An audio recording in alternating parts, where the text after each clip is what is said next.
Sumatera Utara hari ini sore kembali menjumpai Anda untuk edisi Senin 19 Juni 2023. Kali ini bersama kami, saya Lukman Hakim Sitorus. Dan saya Udranda Rolinka. Sejumlah informasi menarik telah disiapkan oleh tim redaksi kami. Berikut berita selengkapnya.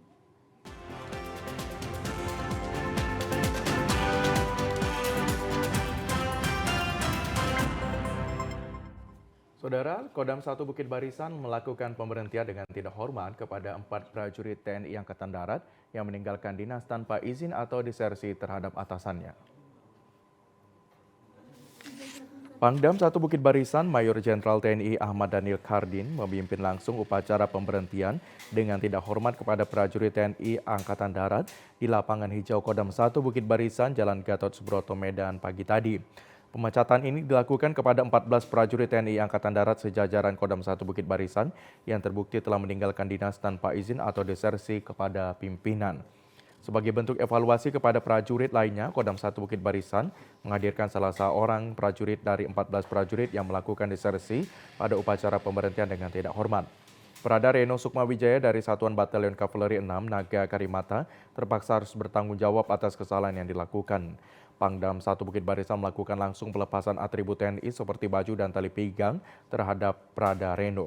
Pidana hukum militer akan diberlakukan kepada seluruh prajurit TNI seperti pelanggaran tidak hadirnya anggota militer tanpa izin atasan langsung berturut-turut selama 4 kali akan terancam kurungan penjara selama 1 tahun 4 bulan. Sedangkan desersi akan diberikan sanksi tuntutan penjara selama 2 tahun 8 bulan. Pangdam 1 Bukit Barisan Mayor Jenderal TNI Ahmad Daniel Kardin mengatakan, punishment terhadap prajurit TNI Angkatan Darat yang tidak hormat memberikan efek deteren kepada prajurit yang lain. Acara 17-an, kemudian kita sekaligus acarakan pemecatan. Kebetulan ada prajurit kita yang sudah berkekuatan hukum tetap dipecat dari dinas Angkatan Darat, dan ini ya selama saya Pangdam baru kali ini kita upacarakan dengan harapan sebenarnya bukan saja punishment kepada yang bersangkutan yang kita lakukan, tapi ini adalah memberikan efek deteren. Jadi tujuan utamanya itu memberikan efek deteren kepada prajurit yang lain, dan ini akan kita sebar nanti dari PEN akan sebar ke semua satuan ya, sehingga semua satuan nanti kalau perlu ditonton bagaimana terhinanya seorang prajurit yang melakukan pelanggaran dan harus dipecat. Ini yang keluar yang terakhir 14. Jadi 14 selama ini mereka menganggap THTI tidak hadir tanpa izin, disersi itu pelanggaran biasa. Padahal itu adalah pidana militer. Itu yang ingin kita tegaskan.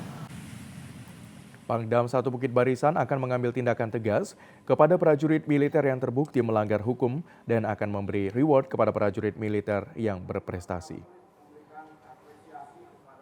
Direktorat Reserse Narkoba Polda Sumatera Utara menggagalkan narkotika jenis ganja sebanyak 267 kg yang siap edar beserta 2 orang terduga pelaku. Polda Sumatera Utara melalui Direktorat Reserse Narkoba Unit 1 Subdit 2 menggagalkan peredaran narkoba jenis ganja seberat 267 kg siap edar. Selain itu petugas juga mengamankan 2 orang pria yang diduga sebagai kurir. Sebelum ditangkap, pelaku yang membawa ganja sempat terlibat kejar-kejaran dengan petugas dan sempat menabrak mobil petugas kepolisian. Beruntung setelah dilakukan pengejaran, petugas berhasil menghentikan mobil pelaku dan langsung dilakukan penangkapan. Kepala Bidang Humas Polda Sumatera Utara, Kombes Pol Hadi Wahyudi mengatakan penangkapan itu bermula dari aduan masyarakat terkait adanya pengiriman narkoba jenis ganja yang akan masuk ke Sumatera Utara. Hadi menyebut setelah mendapat informasi, pihaknya langsung melakukan penyelidikan dan berhasil menggagalkan pengiriman narkoba jenis ganja tersebut. Saat digeledah didapatkan sebanyak 17 karung goni yang berisikan tanaman ganja kering yang siap edar.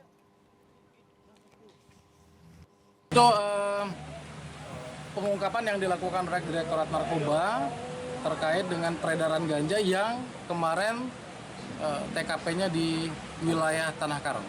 Sekarang 2 orang tersangka yang sudah kita amankan itu dalam proses penyidikan, dan tentu penyidik juga akan mengembangkan terkait dengan jaringan, kemudian pasar yang mereka edarkan dan sebagainya. Kita tunggu nanti hasil prosesnya. Ini jaringan dari lokal atau jaringan nasional? Atau Sejauh ini kita mengetahui dia mengedarkannya di Medan. Medan aja? Iya, Sempat ada seputar Medan.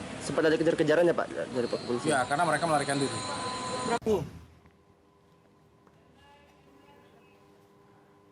Mahasiswa yang tergabung dalam organisasi Ikatan Mahasiswa Muhammadiyah mendesak kepolisian Polrestabes Medan agar segera mengusut tuntas kasus pencurian dengan kekerasan atau begal yang marak di Kota Medan dalam beberapa hari belakangan ini. Maraknya kasus pencurian dengan kekerasan yang terjadi dalam beberapa hari terakhir di Kota Medan telah membuat masyarakat kehilangan rasa aman. Pasalnya, pasca kejadian pembegalan yang kerap melukai bahkan menewaskan korbannya, hingga kini belum ada informasi terkait penangkapan pelaku begal yang dilakukan oleh kepolisian terkhusus Polrestabes Medan. Ikatan Mahasiswa Muhammadiyah dalam hal ini turut mendesak polisi agar segera mengusut kasus begal yang menewaskan salah seorang kadernya di kawasan Jalan Mustafa, Medan Timur beberapa waktu lalu.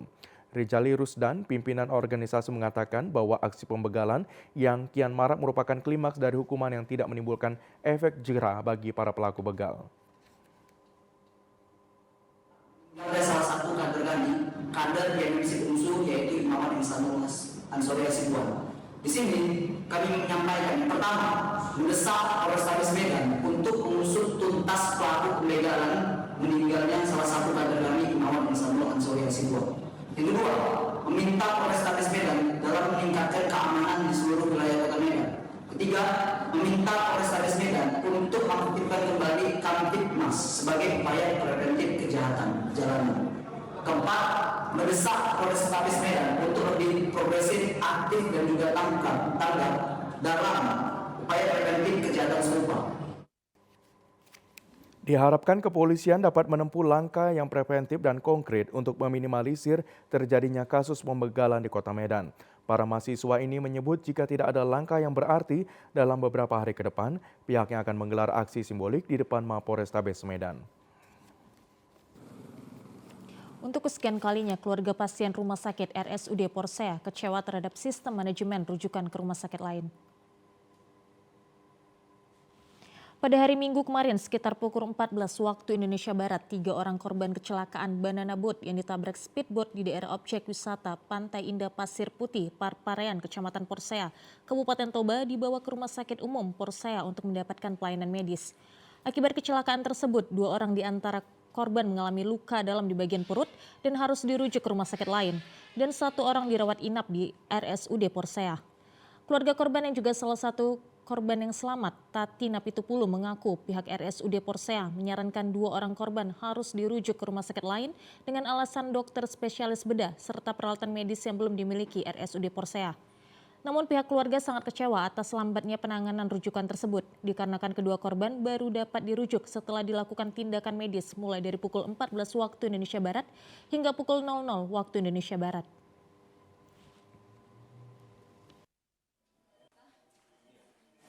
Karena menurut pihak rumah sakit BPJS tidak berlaku untuk kecelakaan seperti ini, speedboat, karena di daerah wisata tidak berlaku BPJS-nya. Kurang baik, tapi ada sebagian orang yang baik seperti dokternya. Memang saya akui dia orang baik, tapi dia kan hanya seorang dokter.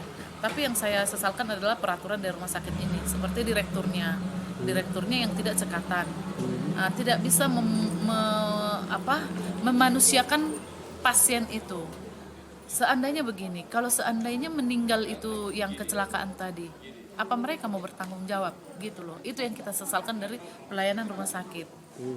Sangat bobrok sekali.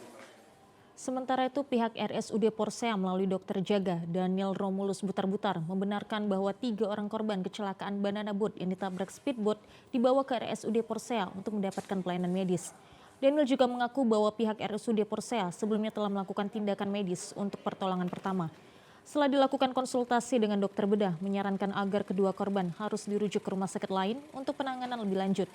Daniel menerangkan dalam sistem rujukan pihak RSUD Porsea menggunakan sistem informasi rujukan terintegrasi, hal memerlukan pengiriman data dan juga menunggu hasil dari rumah sakit rujukan yang dituju. Memang proses ini cukup memakan waktu dikarenakan ada hal-hal yang harus dilengkapi. Pasien sudah dalam kondisi stabil, Kemudian kita konsul dengan dokter konsulen kita, dokter bedah. Ini pasien perlu kita rujuk untuk penanganan lebih lanjut. Jadi dalam sistem perujukan, kita memakai sistem namanya SISRUTE, Sistem Informasi Rujukan Terintegrasi. Jadi itu kita kirimkan data dan kita menunggu respon dari rumah sakit yang kita tuju. Jadi ada proses yang memang memakan waktu karena ada hal-hal yang harus dilengkapi juga. Jadi dari beberapa rumah sakit yang kita hubungi, akhirnya ada yang anak yang 14 tahun kita rujuk ke rumah sakit Jasamen Pematang Siantar ke spesialis bedah anak. Kemudian yang dewasa, laki-laki dewasa kita rujuk ke rumah sakit Bina Kasih ke bedah digestif. Puluhan masyarakat di Mandailing Natal beraktivitas di sungai sebagai penambal material pasir dan batu untuk menafkahi keluarga. Namun di musim kemarau berkepanjangan membuat pendapatan para penambang ini menurun. Di Sungai Ayak Pohon di Kecamatan Penyambungan, Mandailing Natal, puluhan masyarakat menggantungkan kehidupan sebagai penambang material pasir dan batu. Penambang pasir dan batu ini dilakukan warga dengan cara manual dan menggunakan alat tradisional sudah puluhan tahun mereka lakoni. Bahkan sudah turun-temurun mencari nafkah di Sungai Ayak Pohon. Namun di musim panas berkepanjangan saat ini pendapatan mereka jauh berkurang sehingga menyulitkan ekonomi. Hujan yang tidak kunjung turun membuat debit air sungai terus menyusut sehingga tidak ada material baru yang hanyut. Biasanya bekas galian para penambang akan kembali terisi material pasir dan batu setiap debit air membesar. Biasanya para penambang pasir dan batu tradisional ini mendapatkan pasir atau batu sebanyak 2 hingga 5 kubik setiap hari. Namun di musim kemarau penghasilan mereka menurun jauh karena sulitnya mereka mendapatkan material pasir dan batu. Enggak mencukupi kebutuhan sehari-hari Bang dari sini Bang? Sekarang enggak, Karena harga turun ya Bang? harga turun, mobil enggak ada. Enggak barang seren laku namanya. Berapa banyak lah dapat dalam satu hari Bang ininya? Enggak menentu. Nggak menentu, tergantung kerajinannya. Tergantung kerajinan, stamina kan. Buat stamina kita dapat 2 mobil satu hari. Islam yang memahami. Penurunan pendapatan para penambang pasir ini diperkirakan akan berkepanjangan karena badai El Nino diperkirakan El Nino yang sedang terjadi akan menimbulkan kemarau panjang dan diperkirakan akan berlangsung sepanjang tahun. Jelang Hari Raya Idul Adha, harga bahan pokok mengalami kenaikan di sejumlah pasar tradisional di Penyambungan Mandailing Natal. Di antaranya harga bawang merah naik hingga 50% dari harga sebelumnya. Di Pasar Lama dan Pasar Baru Penyambungan, harga bawang merah dan bawang putih mengalami kenaikan mencapai Rp50.000 per kilogramnya. Seminggu lalu harga bawang merah masih berkisar Rp20 sampai Rp22.000 per kilogramnya. Kenaikan harga tersebut terjadi akibat kurangnya pasokan pedagang dan iklim yang tidak menentu sehingga mengakibatkan melonjaknya harga bawang merah jelang Hari Raya Idul Adha. Naiknya harga kebutuhan pokok ini juga berdampak pada penjualan para pedagang. Selain bawang merah, harga kentang juga mengalami kenaikan dari Rp11.000 menjadi Rp15.000 per kilogramnya. Sementara harga kebutuhan rumah tangga lainnya seperti harga cabai, tomat, dan minyak goreng masih stabil. Minggu ini, berarti semenjak mau jelang Hari Raya Idul Adha ini, harga-harga itu naik Bang ya? Itu kalau pembelinya rame nggak Bang? Sepi pembeli? Iya. Jadi yang paling naik harganya jelang Idul Adha ini? Bawang Bang ya? Itu penyebabnya karena apa itu Bang? Kurang tahu juga itu apanya kan. Biasanya dari apanya itu kurang. Pasokan? Iya pasokan. Diperkirakan harga kebutuhan pokok ini terus mengalami kenaikan menjelang Hari Raya Idul Adha karena sudah biasa terjadi setiap menyambut hari-hari besar keagamaan. Usai jeda pariwara berikut ini, Sumatera Utara hari ini sore akan segera kembali. Tetaplah bersama kami di Sumatera Utara hari ini.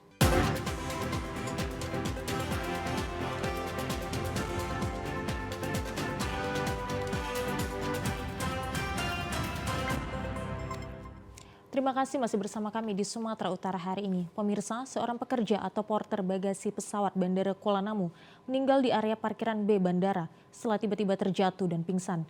Meski sempat dilarikan ke rumah sakit Patar Asih, porter tersebut dinyatakan meninggal dunia. Korban yang meninggal bernama Ramadan Syah, 54 tahun, warga Kecamatan Medan Amplas, Kota Medan. Kejadian bermula pada saat korban hendak pulang dikarenakan mengalami sakit dan pusing. Pada saat hendak mengambil sepeda motornya yang terparkir di area parkir B, korban tiba-tiba saja jatuh dan pingsan. Kejadian ini terjadi 18 Juni 2023 sore. Melihat korban tergeletak di lokasi kejadian, petugas bandara dengan didampingi petugas KKP dan pihak kepolisian membawa korban ke rumah sakit Pater Asih. Namun korban dinyatakan meninggal dunia. Kapolsek Bandara Kuala Namu, Ibtu Nathanael Surbakti menjelaskan, menurut keterangan pihak keluarga, korban memang sudah mengalami sakit. Pihak keluarga sudah membuat surat pernyataan bahwa korban meninggal dunia karena sakit dan tidak akan menuntut pihak manapun serta tidak bersedia dilakukan autopsi. Pak Ramadan Syah ini tadi pukul 13.30 meminta izin kepada leadernya di PT Gapura Bandara Kuala Namu, mengeluh pusing-pusing, meminta izin pulang kepada leadernya. Setelah diizinkan oleh leadernya, almarhum pulang dan sesampainya di depan UMKM parkiran B, almarhum tiba-tiba jatuh dan terduduk dan kemudian pingsan. Kalau untuk sementara diduga di TKP oleh KKP yang memeriksa, namun setelah sampai di rumah sakit dinyatakan oleh pihak dokter dari Rumah Sakit Al-Rasih sudah meninggal di rumah sakit. Setelah proses administrasi, jenazah langsung dibawa dengan menggunakan ambulans ke rumah duka untuk dikebumikan. Saudara, aktivitas galian C atau pengerukan sungai yang berada di Kabupaten Langkat sangat berdampak bagi lingkungan hidup dan masyarakat yang berada di seputaran galian. Hal ini terbukti aliran sungai menjadi kering karena ditutup oleh para pengusaha yang diduga tidak memiliki izin galian. Tidak adanya tindakan tegas dari pemerintah Kabupaten Langkat mengakibatkan para pengusaha dengan bebas bisa melakukan pengerukan sungai. Seperti halnya terjadi di Desa Stungkit, Kecamatan Wampu, Langkat, akibat beroperasinya galian C, aliran sungai menjadi kering. Hal ini disebabkan ditutupnya aliran sungai oleh para pengusaha nakal yang kerap melakukan aktivitas pengerukan. Jika ditinjau dari segi tenaga kerja, pengerukan sungai ini memang banyak menampung jumlah pengangguran yang ada di Kabupaten Langkat. Namun hal yang paling utama, dampak dari pengerukan sungai ini jauh lebih berbahaya daripada manfaatnya. Salah satu dampak yang dirasakan adalah terjadinya kerusakan ekosistem makhluk hidup. Salah seorang warga Langkat, Suryati, mengatakan akibat pengerukan sungai yang marak dilakukan oleh para pengusaha, sungai menjadi kering dan jalur utama yang berada di seluruh kecamatan di Kabupaten Langkat menjadi rusak. Warga meminta agar dinas terkait meninjau kembali perizinan puluhan galian C yang ada di Kabupaten Langkat karena dampak negatif yang dirasakan warga sangat memprihatinkan. Setelah dilakukan pencarian di sekitar lokasi hingga Senin, 2 orang korban hanyut di perairan Danau Toba, tepatnya di Sibandang, Kecamatan Muara, pada pagi tadi akhirnya ditemukan oleh tim SAR dalam kondisi tidak bernyawa. Dengan didukung oleh tim BPBD Kabupaten Taput bersama tim Basarnas Parapat dan unsur TNI Polri serta Muspika Kecamatan dan masyarakat setempat, 2 orang korban yang tenggelam pada hari Minggu kemarin di Desa Sibandang, Kecamatan Muara ditemukan oleh tim SAR dalam kondisi tidak bernyawa. 2 orang korban atas nama Cinta Elizabeth Marbun, usia 16 tahun, warga Medan Amplas, dan Aldi Saputra Siagian, usia 17 tahun, warga Bandar Purba, Kota Cani ini sebelumnya pada Minggu kemarin dinyatakan tenggelam saat mandi di perairan Danau Toba, tepatnya di Pulau Sibandang. Menurut Kepala BPBD Taput, Bonggas Pasaribu, peristiwa tersebut terjadi pada Minggu sore kemarin, di mana korban sedang berkunjung ke kediaman keluarganya yang ada di Sibandang dan sore harinya mandi ke danau dan melompat dari atas kapal. Namun berselang beberapa menit tidak muncul ke permukaan. Setelah dinyatakan tenggelam, kemudian dilakukan pencarian bersama pihak terkait melalui koordinasi awal dengan pihak BPBD Taput dengan melakukan penanganan menyisir sekitar kawasan pantai sekitar pukul 9 pagi dan akhirnya kedua korban ditemukan pada kedalaman 11 meter di dalam danau. Usai dievakuasi dari dalam danau, kemudian korban dievakuasi ke daratan, kemudian jasad korban diserahkan kepada pihak keluarga dan direncanakan akan dibawa ke Medan dan ke Kota Cani untuk dikebumikan. Seorang anak remaja berusia 15 tahun hanyut di Sungai Laubiang, Kabanjahe, Karu. Tim SAR gabungan masih melakukan pencarian. Kuatnya arus sungai dan terjalnya tebing menjadi kendala mencari korban yang tenggelam. Tim SAR gabungan TNI, Basarnas, dan BPBD Kabupaten Karu masih menyisir kembali titik pertama korban dinyatakan hilang dan tenggelam. Korban seorang anak remaja berumur 15 tahun, warga Kabanjahe, Kabupaten Karu, tenggelam saat bermain dan berenang bersama 4 temannya. Atas laporan tenggelamnya korban, kepolisian dan TNI dibantu warga berupaya melakukan pencarian, namun sampai kemarin belum ditemukan. Tim melakukan pencarian dengan metode penyisiran sungai dan menggunakan perahu karet serta melalui bibir sungai. Katim SAR Medan Sukro Adi Sastra Wijaya mengatakan, kuatnya arus dan banyaknya arus berputar di sepanjang sungai menyulitkan tim untuk penyisiran. Tim juga telah menyediakan jaring dengan jarak 5 hingga 10 km dari lokasi hilangnya korban. Perahu karet sejauh kurang lebih 5 km. Kemudian kendala yang kita hadapi saat ini yaitu sungai yang berarus deras, Bang. Kemudian banyak patahan serta penyempitan sungai. Itu membuat kendala bagi kita untuk sulit untuk perahu untuk kita gunakan. Untuk sementara ini kita tutup, Bang. Untuk sementara kita lanjutkan besok pagi. Kemudian untuk besok pagi kita lakukan saja dengan spotting darat, Bang. Pemantauan dari pinggir sungai. Mengantisipasi kita curigai apabila ada sampah-sampah tumpukan sampah harus kita pantau lebih efektif, Bang.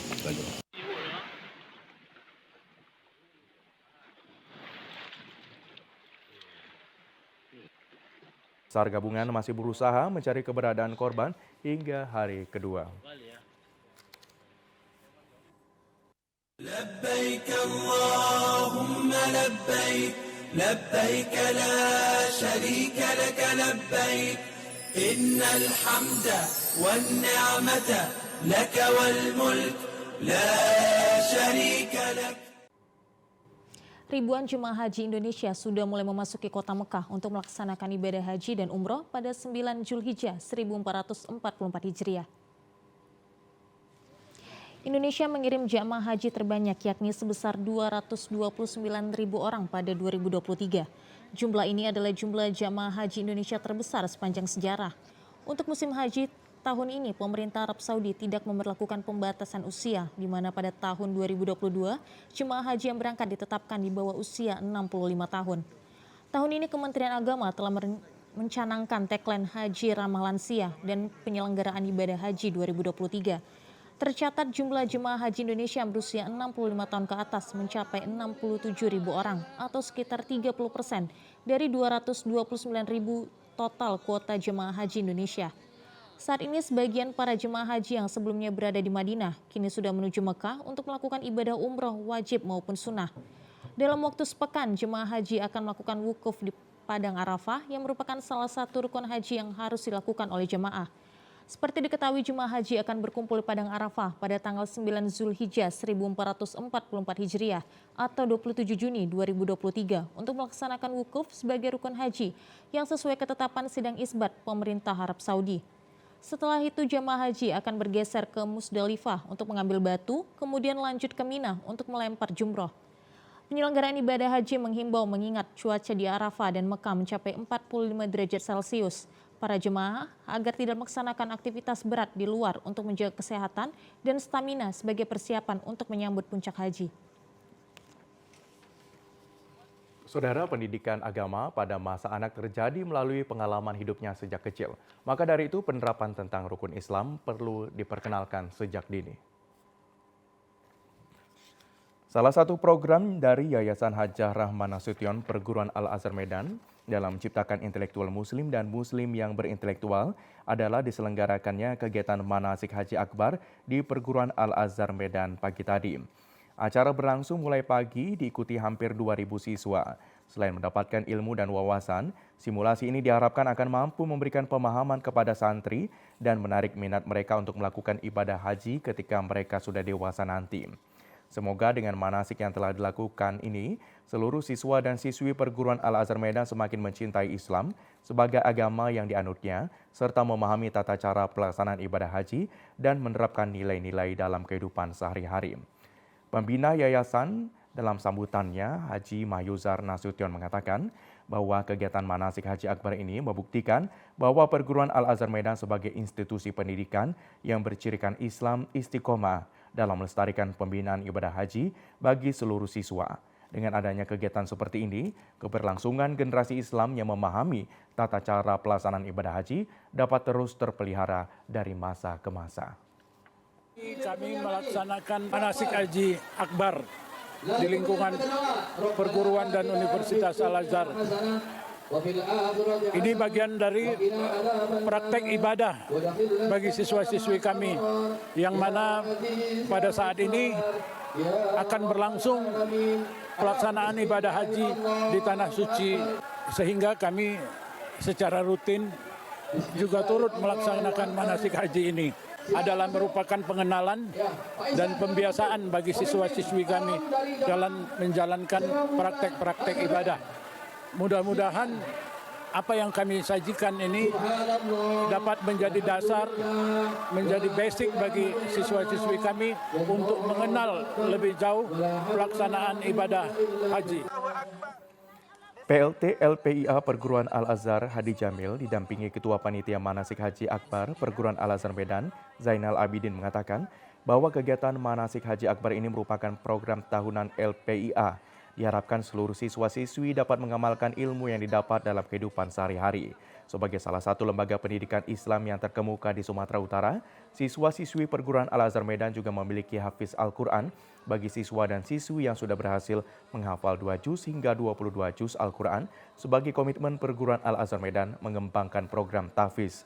Semoga Perguruan Al-Azhar Medan terus konsisten dan semakin dipercaya oleh masyarakat sebagai lembaga pendidikan yang bernuansa Islam. Bahwa kegiatan manasik Haji Perguruan Al-Azhar Medan pada hari ini, di hari Senin 19 Juni 2023, berjumlah lebih kurang 1.800 orang yang tentunya diikut sertakan dari mulai PG, TK, dan sampai dengan SMA Al-Azhar Medan, yang hari ini mereka melaksanakan rangkaian perjalanan ibadah haji yang diawali tadi melakukan praktek wukuf di Padang Arafah, dan pada akhirnya mereka melakukan tahalul yang merupakan rukun dan sunnah haji yang wajib dilaksanakan, dapat kita terapkan dalam kegiatan manasik haji akbar ini.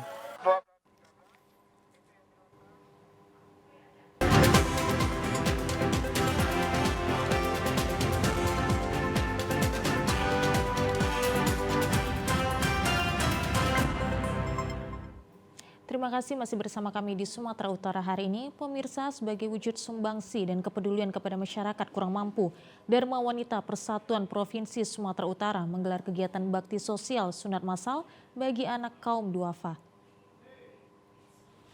Bakti sosial sunat massal dilaksanakan di Masjid Al-Ikhwan di Dusun 3, Desa Bandar Setia, Kecamatan Percut Setuan, Kabupaten Deli Serdang pagi tadi.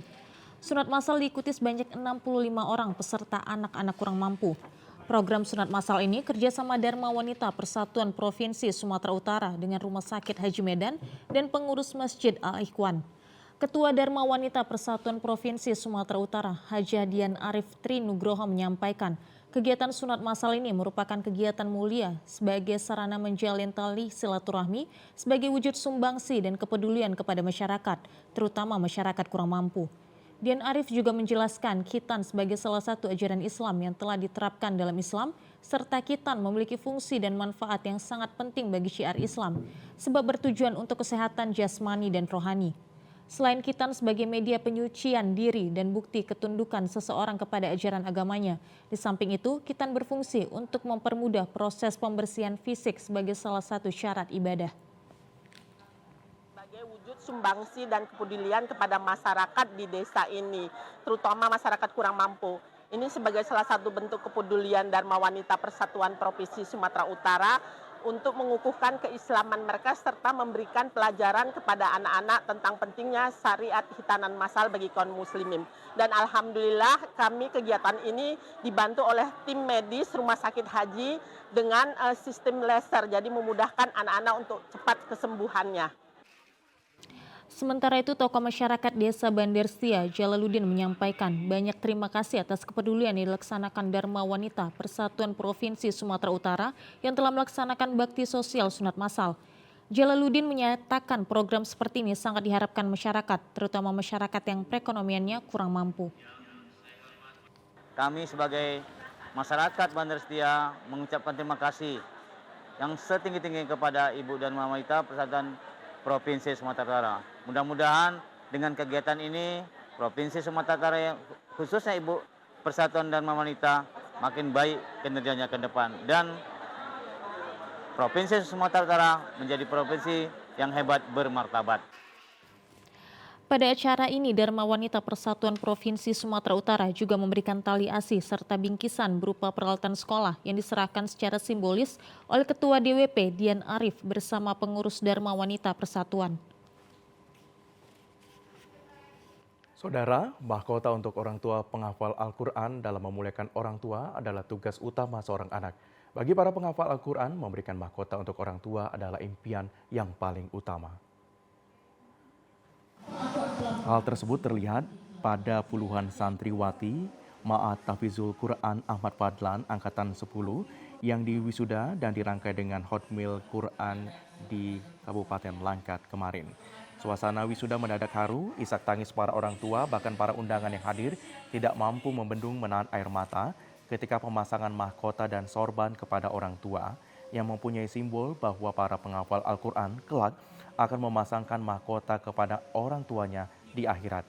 Dengan saling meminta maaf antara orang tua dan anak, serta berkomitmen melanjutkan dan mempertahankan hafalan Quran. Para santriwati memeluk dan mendekap bahkan bersimpu di pangkuan orang tuanya saat prosesi itu berlangsung. Dalam sambutannya, Kepala Bagian Kesra Sekretariat Daerah Kabupaten Langkat Syahrizal mengatakan singkatnya menguraikan satu harapan dan keinginan yaitu munculnya generasi Quran yang tangguh. Pemkab Langkat akan selalu bersilaturahmi, membangun komunikasi dan pada hal-hal tertentu akan memberikan sentuhan bermakna bagi pengembangan rumah tahfiz Quran, terutama pengembangan tahfiz Quran di bawah naungan Yayasan Pendidikan Islam Terpadu Hikmatul Fadilah. Kemudian Bapak Kepala Desa. Atas nama pemerintah Kabupaten Langkat, sesuai dengan visi Bapak Bupati Bapak Haji Sa'apandin SH, mewujudkan masyarakat Langkat religius. Jadi dengan adanya Yayasan Hikmatul Fadilah, Ma'had Al-Quran Ahmad Fadlan ini, pemerintah Kabupaten Langkat merasa terbantu dalam mewujudkan generasi Langkat yang religius. Karena saat sekarang ini memang kita perhatikan upaya untuk menjadikan anak-anak kita lebih baik tentu dimulai dari semua pihak, dan kehadiran yayasan ini memberikan satu kekuatan bagi pemerintah daerah bahwa insya Allah generasi Langkat ini akan terselamatkan dengan keberadaan sekolah-sekolah keagamaan seperti ini. Pembina Ma'had Tahfizul Quran Ahmad Fadlan yang juga Ketua Yayasan Pendidikan Islam Terpadu Datuk Haja Hikmatul Fadilah mengucapkan selamat kepada para santri atas keberhasilan mereka dalam menyelesaikan tahapan ini. Ia berharap agar para santriwati terus melanjutkan semangat belajar dan menjadikan Al-Quran sebagai pedoman hidup. Pihaknya terus giat melakukan syiar dakwah Islam dengan terus melakukan pembenahan dalam peningkatan kualitas sarana dan prasarana. Salah satunya dengan membangun pesantren pria tahun ini dan pesantren bagi para lansia yang bernama Husnul Khotimah dalam waktu dekat. Hal ini ditandai dengan peletakan batu pertama kemarin yang disaksikan orang tua santri dan perangkat desa serta Kabupaten Langkat. 10 ya, angkatan 10. Jadi memang pesantren kita sudah 13 tahun. Jadi ini wisuda yang angkatan 10. Wisuda santriwati 30, ada yang 30 juz, ada yang 25 juz, 28 juz. Jadi kami sangat bahagia sekali pesantren Ahmad Fadlan ini bisa menyelesaikan anak-anak didik kita sebanyak 12 orang pada tahun ini selesai. Jadi alhamdulillah pada hari ini juga sekaligus peletakan batu pertama untuk pesantren pendidikan lansia. Jadi maksudnya nanti lansia-lansia sudah umur 60 tahun ke atas mempersiapkan untuk berlatih-latih meninggalkan dunia ini dengan husnul khotimah. Maka namanya pesantren itu adalah husnul khotimah. Jadi supaya kita jangan tidak lupa umur bahwa sesungguhnya manusia itu pasti akan mati. Jadi untuk persiapan itu maka kita dari pesantren Ahmad Fadlan itu garis besarnya Yayasan Hikmatul Fadilah untuk mempersiapkan pesantren pendidikan lansia untuk menuju ke akhirat nanti. Ciptakan kerukunan beragama Majelis Tinggi Agama Konghucu Matakin Medan gelar dialog dan sosialisasi agama Konghucu yang dihadiri dari berbagai masyarakat lintas agama. Sejumlah masyarakat dari Konghucu dan berbagai lintas agama menghadiri dialog dan sosialisasi agama Konghucu di Medan Minggu kemarin. Kegiatan yang mengangkat tema modernisasi beragama untuk memperkuat keimanan dan kerukunan beragama turut menghadirkan sejumlah narasumber, di antaranya rekanan Kementerian Komunikasi Informasi, Kesbangpol, dan tokoh agama. Pada kesempatan itu, rekanan Kementerian Komunikasi Informasi, yakni Direktur Eksekutif ICT Watch, Indriatno Banyumurti memaparkan materi kolaboratif melawan hoaks yang berpotensi intoleran tidak sesuai modernisasi beragama pada era digital. Media sosial masih menjadi sumber utama mendapatkan informasi dan media sosial juga menjadi salah satu sumber media hoaks yang berujung isu sara.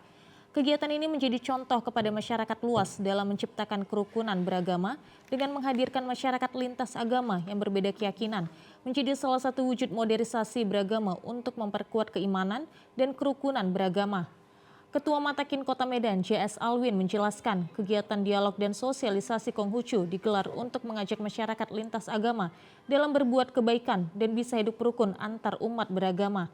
Melalui kegiatan ini, modernisasi beragama diharapkan dapat tersampaikan ke masyarakat luas supaya tercipta kedamaian dan ketentraman. Kita mengajarkan kebaikan kepada masyarakat Kota Medan ini. Seperti yang tadi saya bilang, rukun itu penting, damai itu indah. Kalau bayangkan Kota Medan kita tidak rukun, peperangan terus menerus, sengsara yang ada. Jadi acara ini bertujuan untuk menciptakan kedamaian dan keharmonisan Kota Medan kita yang tercinta ini.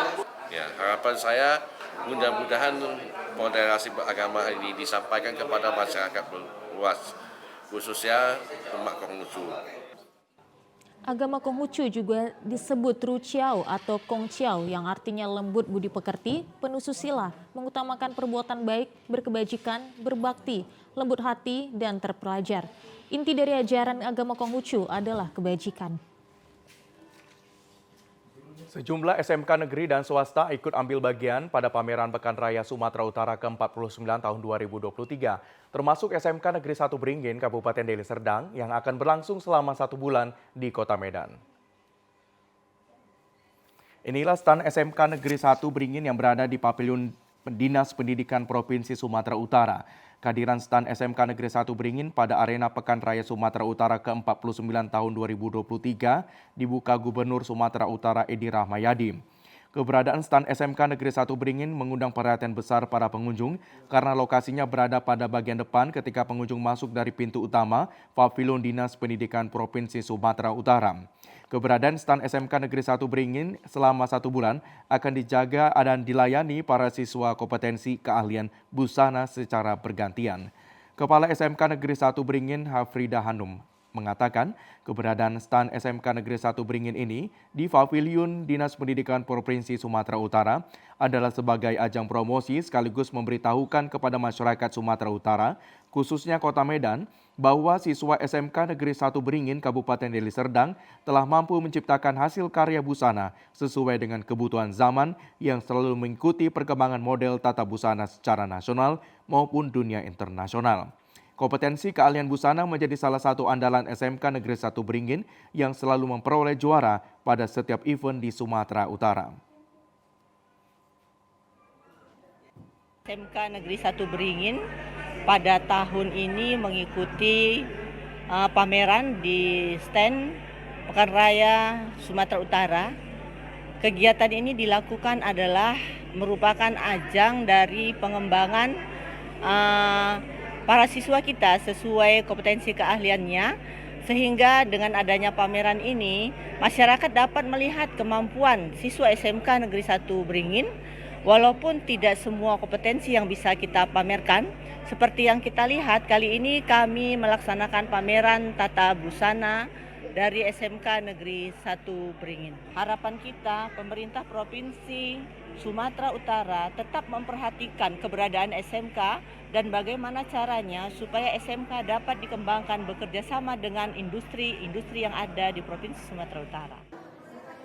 Pavilion Dinas Pendidikan Sumut juga disebut Kampung Beasiswa. Pada bagian kiri pavilion terpampang tujuan Kampung Beasiswa, yaitu untuk meningkatkan akses belajar di dalam negeri maupun luar negeri.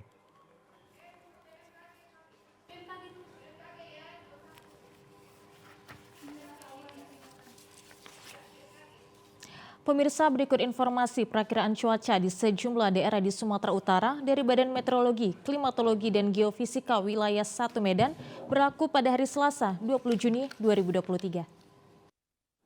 Halo Sobat BMKG, Assalamualaikum warahmatullahi wabarakatuh. Jumpa kembali bersama kami, Prakirawan Balai Besar Meteorologi, Klimatologi, dan Geofisika Wilayah 1 Medan yang akan menyampaikan informasi perakiraan cuaca dan titik hotspot Provinsi Sumatera Utara Selasa 20 Juni 2023. Bersama saya, Budi Prasetyo. Pagi hari wilayah Sumatera Utara cerah berawan.